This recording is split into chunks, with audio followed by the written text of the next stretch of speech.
এয়া আমাৰ দিনটোৰ কাৰণে কাম আৰম্ভ হৈ গ'ল। পিছে এয়া মণি অহাৰ লগে লগে তাইক গুড়া খুন্দি খুন্দিব দিছোঁ।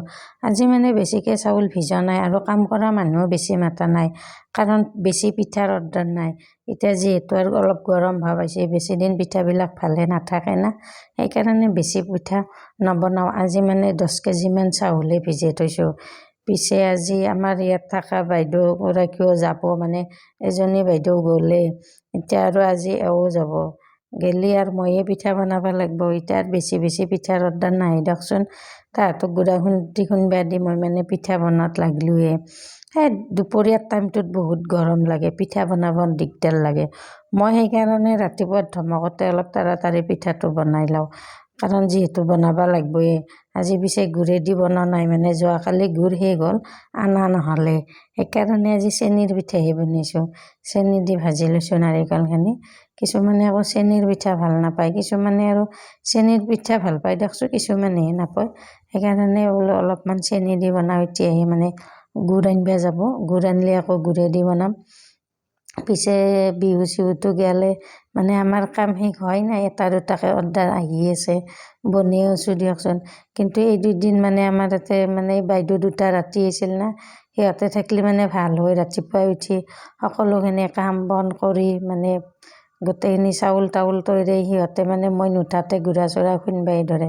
পিছে পৰহি বাইদেউ এজনী গ'লে, এতিয়া আজি আৰু এও যাব। এও যোৱাৰ পাছত আৰু ৰাতি থকা মানুহ আৰু নায়েই। আৰু আজিৰ পৰাই আৰু ময়ে পুৱাই উঠি চাউল তৈৰ, নাৰিকল ভাজা, গোটেইখিনি কাম ময়ে একলা কৰিব লাগিব।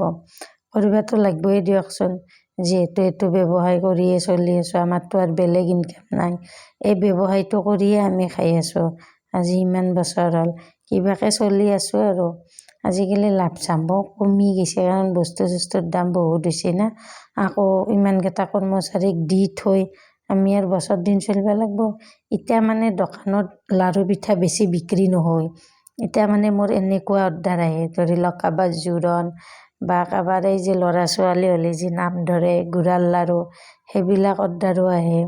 বা কাৰোবাৰ ধৰি লওক অন্নপ্ৰসন্ন পাতিলাক, তাতো লাৰু পিঠাৰ অৰ্ডাৰ আহে। মানে এতিয়াৰ অৰ্ডাৰবিলাক তেনেকুৱা আহে। মানে এতিয়া দোকানত সিমান বিক্ৰী নহয়, মানে দোকানী মাল ৰাখিব নোখোজে মানে বেছি দিন ভালে নাথাকে না, বেয়া হৈ যায়। আপোনাৰ 4 দিন বা 5 দিনত পিঠাটো বেয়া হৈ যায়েই। সেইকাৰণে মানে সিহঁতে ৰাখিব নোখোজে। সিহঁতে পিঠা নাৰাখিলে আমিনো আৰু ক'ত বেচিম পিঠা। যেখানটি অৰ্ডাৰ আহে সেই অৰ্ডাৰখিনিৰ কাৰণে বনাওঁ, আৰু 2-এখন দোকানে ৰাখেও দিয়কচোন। সিহঁতে মানে ধৰি লওক 100খন পিঠা ৰাখে, সেনেহেন তেনেকৈ আৰু এতিয়া আৰু চলিব লাগিব। আৰু মোটামুটি আপোনাৰ আমাৰ ব্যৱসায়টোৰ মানে পিঠা বনোৱা কামটো এই লক্ষী পূজাৰ পৰাই মানে আৰম্ভ হয়। লক্ষী পূজাৰ পৰাই আপোনাৰ একদম আৰু এপ্ৰিল মাহকলৈকে চলেয়ে, আপোনাৰ অক্টোবৰৰ পৰাই এপ্ৰিল মাহকলৈকে চলেয়ে।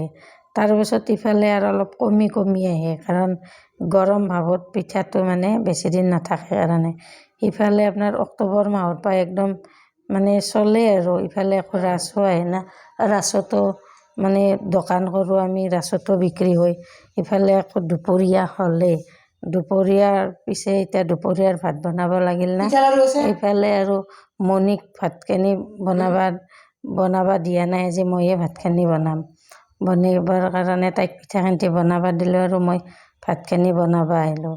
ইফালে ইয়াত দুপৰীয়াৰ কাৰণে মই আজি বনাইছোঁ মানে নৰসিংহ ভেদাইলতা মাছে বনাইছোঁ ইফালে, আৰু ইফালে বনাইছোঁ মই আজি আমৰ টক।